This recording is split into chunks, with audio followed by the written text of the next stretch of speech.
प्रिय दर्शकों नमस्कार। मैं पंडित जी.एस. कौशिक आपका स्वागत करता हूं आपके अपने YouTube चैनल जी.एस. घृत कौशिक में। आज मैं आपको बताने वाला हूं मंगल दोष परिहार के बारे में। मंगल दोष को लेकर के हमारे समाज में एक बहुत बड़ा डर फैला हुआ है, एक बहुत बड़ी भ्रांति फैली हुई है। जन्म कुंडली में 5 भाव ऐसे होते हैं जहां पर यदि मंगल आकर बैठ जाए तो ऐसे बालक और बालिका को मंगलिक घोषित कर दिया जाता है।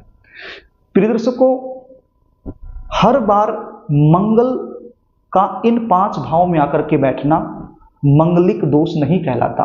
कई बार ये मंगलिक दोष न बनकर मंगलिक योग बन जाता है, जिसका बहुत ही शुभ परिणाम देखने को मिलता है। तो प्रिय दर्शकों, बड़ी मुश्किल से कोई अच्छा रिश्ता मिलता है और यदि हम हमारी अज्ञानता के चलते उस रिश्ते को ठुकरा दें मंगल दोष के चलते, तो फिर लगातार विवाह में देरी होती रहेगी, क्योंकि अच्छे रिश्ते जल्दी से मिलते नहीं हैं। और कोई मिला और उसके अंदर मंगल दोष आ गया और हमने उसका अध्ययन नहीं किया, हमने अपने शास्त्रों को नहीं देखा कि ये मंगलिक वास्तव में है या फिर मंगल का परिहार हो रखा है, और ऐसे में हम बिना कुछ सोचे समझे उस रिश्ते को यदि ठुकरा दें तो इसमें बुद्धिमत्ता नहीं है। तो आज का ये वीडियो बनाने का मेरा एक ही उद्देश्य है, मंगल दोष के बारे में आपको अच्छे से बताना कि वास्तव में मंगलिक है या फिर मंगल दोष का परिहार हो चुका है। यदि मंगल दोष का परिहार हो रहा है तो फिर मंगल दोष के चलते रिश्ते को मत ठुकराना। प्रिय दर्शकों, आप स्क्रीन पर देख लीजिए एक जन्म कुंडली के चार्ट को। इस जन्म कुंडली में जहां पर 1 लिखा हुआ है ये जन्म कुंडली का पहला भाव होता है, जहां पर 8 लिखा हुआ है ये जन्म कुंडली का चौथा भाव होता है, और जहां पर 12 और 10 लिखा हुआ है ये जन्म कुंडली का 7वां भाव होता है, और जहां पर 11 लिखा हुआ है ये जन्म कुंडली का 8वां भाव होता है, और जहां पर 9 लिखा हुआ है ये जन्म कुंडली का 12वां भाव होता है। जन्म कुंडली के इन 5 भावों में यदि मंगल आकर के बैठ जाए तो आम तौर पर बोल दिया जाता है कि ये बच्चा मंगलिक है, इसकी शादी मंगलिक से ही होनी चाहिए। लेकिन वास्तविकता में इसका अर्थ कुछ और ही होता है।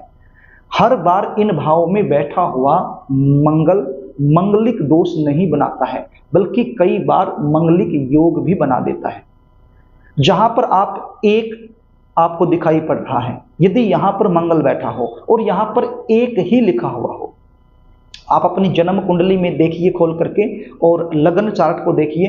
यदि आपकी लगन चार्ट में 1 नंबर लिखा हुआ है और मंगल वहीं बैठा है तो ये मंगलिक दोष कभी भी नहीं होता है, बल्कि ये मंगलिक योग बन जाता है। ऐसे बच्चे बहुत ही शुभ होते हैं, बहुत ही अच्छे होते हैं। वैवाहिक जीवन पर जो मंगल दोष का नेगेटिव इफेक्ट होता है वो कभी भी नहीं आता है। शर्त यह है कि 1 नंबर यहां पर लिखा होना चाहिए और मंगल यहीं पे होना चाहिए, तो यह मंगलिक दोष नहीं बनेगा।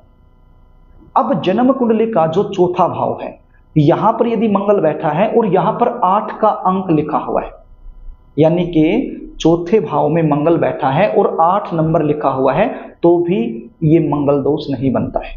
मंगल दोष का परिहार हो जाता है पूरी तरह से। और जन्म कुंडली का जो 7वां भाव, जहां पर आप 10 और 12 आपको दिखाई पड़ रहा है, यहां पर यदि मंगल बैठा है और यहां पर या तो 10 का अंक हो या फिर 12 का अंक लिखा हुआ हो, तो भी मंगलिक दोष भंग हो जाता है। मंगल दोष का नेगेटिव इफेक्ट कभी भी नहीं आता है। जन्म कुंडली का 8वां भाव, जहां पर ये 11 का अंक लिखा हुआ है, यदि यहीं पर मंगल बैठा हो और यहीं पर 11 का नंबर लिखा हुआ हो, 11 लिखा हुआ हो और मंगल यहीं पर बैठा हुआ हो, तो भी ये मंगल दोष नहीं होता है। मंगल दोष का परिहार इसको आप मान सकते हैं। जन्म कुंडली का 12वां भाव, यदि यहां पर 9 का अंक लिखा हो और मंगल यहीं पर बैठा हुआ हो, तो आमतौर पर इसको मंगलिक बोल दिया जाता है। लेकिन 9 नंबर लिखा हो और मंगल यहीं पर बैठा हो तो ये मंगलिक दोष नहीं होता है, मंगल दोष का परिहार हो जाता है। ये जो बातें मैं बोल रहा हूं अपनी खुद की बातें नहीं बोल रहा, ये शास्त्र सम्मत बातें हैं। शास्त्रों के अंदर इन सूत्रों का उल्लेख मिलता है, जो हमारे ऋषि मुनियों ने तैयार किए थे वहां पर इसका उल्लेख मिलता है। तो प्रिय दर्शकों, बिल्कुल आसान तरीके से मैंने आपको बताया है।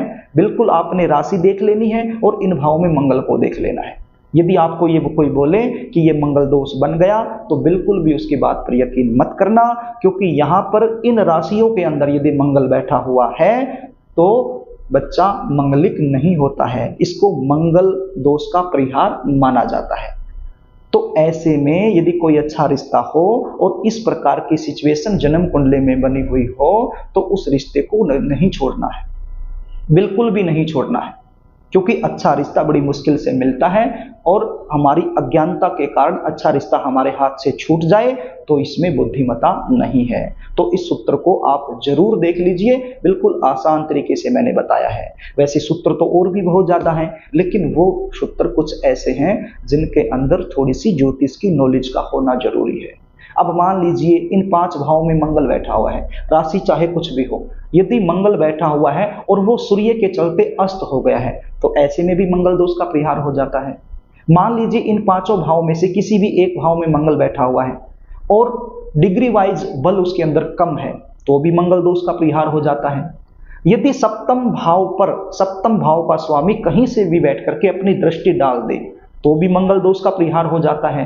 यदि मंगल पर देव गुरु बृहस्पति की दृष्टि आ जाए या फिर सप्तम भाव पर देव गुरु बृहस्पति की दृष्टि आ जाए तो भी मंगल दोष का परिहार हो जाता है। अब ये जो बातें मैंने बताई हैं ये बातें शायद आपको समझ में ना आए, क्योंकि ये थोड़ी सी गहराई की बातें आ गई, और भी है बहुत सारे सूत्र। तो जो मेन पॉइंट था जो बिल्कुल आपको समझ में आ सकता है वो मैंने पहले ही आपको बता दिया है, तो कम से कम इसको आप जरूर देख लेना। प्रिय दर्शकों, यदि आप अपनी जन्म कुंडली का विश्लेषण मुझसे करवाना चाहते हैं तो फिर स्क्रीन पर दिए गए व्हाट्सएप नंबर के जरिए आप अपनी जन्म डिटेल लिखकर मेरे पास भेज सकते हैं और अपनी जन्म कुंडली का साइंटिफिक तरीके से विश्लेषण करवा सकते हैं। गुण मिलान करवाना चाहते हैं तो गुण मिलान भी करवा सकते हैं। कुंडली विश्लेषण की हमारी फीस होती है, वो फीस आपको पे करनी होती है, उसके बाद संपूर्ण जानकारी आपको मिल जाती है। तो प्रिय दर्शकों, यदि कार्यक्रम आपको अच्छा लगे तो इस वीडियो को लाइक करना, इसको शेयर करना, कमेंट भी करना, और अभी तक यदि आपने चैनल को सब्सक्राइब नहीं किया है तो मुझसे लगातार जुड़े रहने के लिए अभी इस चैनल को सब्सक्राइब जरूर कर लेना। आज के लिए बस इतना ही, आगे फिर मिलेंगे, तब तक के लिए नमस्कार।